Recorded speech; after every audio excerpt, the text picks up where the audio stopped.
Hello students, आज की इस वीडियो में हम लोग प्रश्नावली 5.2 का क्वेश्चन नंबर 18 हल करने वाले हैं। तो इस क्वेश्चन में कहा जा रहा है कि किसी एपी के चौथे और आठवें पदों का योग 24 है तथा छठे और 10वें पदों का योग 44 है।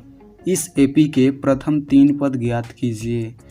तो हमें यहाँ पे एक चीज़ ध्यान देना चाहिए कि अगर हमें किसी भी समांतर श्रेणी का प्रथम पद ए पता हो और सर्वांतर डी पता हो तो हम लोग उस श्रेणी के सभी पदों को ज्ञात कर सकते हैं।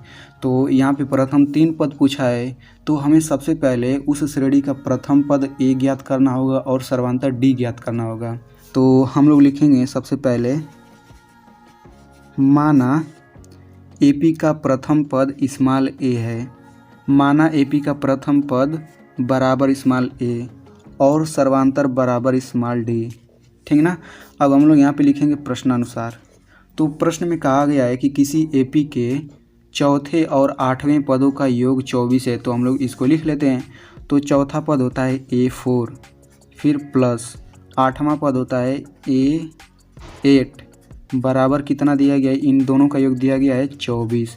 तो अब A4 का मान हम लोग रख लेते हैं, A4 का विस्तार कर देते हैं, तो ये हो जाएगा A प्लस 4 - 1 इंटू डी यानी कि 3 इंटू डी प्लस इसका विस्तार करेंगे तो ये हो जाएगा A प्लस 8 - 1 इंटू डी यानी कि 7D बराबर 24।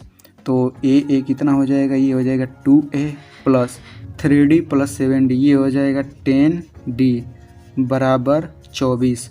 तो इन दोनों में देखिए 2 कॉमन है, तो 2 कॉमन लेंगे तो ये हो जाएगा A प्लस 5D।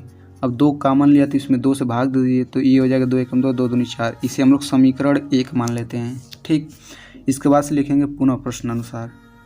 तो इस प्रश्न में आगे कहा गया है कि छठे और 10वें पदों का योग 44 है, तो इसको भी लिख लेते हैं। तो छठा पद हो जाएगा A6 प्लस 10वां पद हो जाएगा A10 बराबर दिया गया है 44। तो A6 बराबर हो जाएगा A प्लस 6 - 1 इंटू डी यानी कि 5D प्लस A प्लस ये हो जाएगा 9D बराबर 44। तो यहाँ पे हो जाएगा 2A प्लस 9 5 14D बराबर 44। तो इनमें से भी 2 कॉमन है, तो ये हो जाएगा A प्लस 7D बराबर इसमें 2 से भाग होगा तो ये हो जाएगा 22। इसे हम लोग समीकरण 2 मान लेते हैं। अब हम लोग समीकरण 1 में से समीकरण 2 को घटा देते हैं, तो हम लोग लिखेंगे समीकरण 1 माइनस समीकरण 2 से, मतलब समीकरण 1 में से समीकरण 2 को घटाने पर।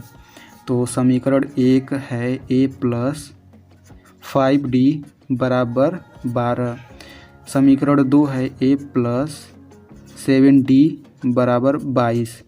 अब घटा दीजिए तो ये हो जाएगा माइनस माइनस माइनस, A से A कट गया, इधर बचेगा -2D बराबर, फिर बचेगा -10।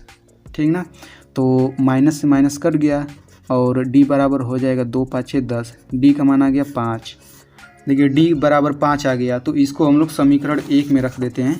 तो समीकरण 1 है, चूँकि A प्लस 5D बराबर 12। ठीक ना। तो यहाँ पे D बराबर 5 आया है, तो हम लोग रख लेते हैं A प्लस 5 का 5 में गुणा करेंगे तो ये हो जाएगा 25 बराबर 12। तो यहाँ से A बराबर हो जाएगा 12 माइनस 25 बराबर -13। ठीक ना। तो यहाँ से A का मान भी आ गया और हमें D का मान भी पता चल गया। तो अब हमें इस श्रेणी के 3 पदों को ज्ञात करना है, प्रथम 3 पद। तो प्रथम पद A1 बराबर होता है A और A बराबर आ गया है -13, और दूसरा पद होता है A2 और A2 का फार्मूला होता है A प्लस 2 - 1 इंटू डी यानी कि A प्लस डी सीधे लिख सकते हैं। तो A का मान है -13 प्लस D का मान हमने निकाला था 5, तो इसे हल करेंगे तो ये आएगा -8 आएगा। ठीक, अब A3 निकाल लेते हैं। तो A3 बराबर होता है A प्लस 3 - 1 इंटू डी यानी कि 2D बराबर -13 प्लस ये हो जाएगा 2 5 10, क्योंकि D बराबर 5 है, यहाँ 10 हो गया, तो ये हो जाएगा -13, ये हो जाएगा -3। ठीक ना। तो हमने श्रेणी के प्रथम 3 पद ज्ञात किया, -13 -8 फिर -3, ये ऐसे ही आगे चलता रहेगा। तो इस तरीके से ये क्वेश्चन हल हो गया।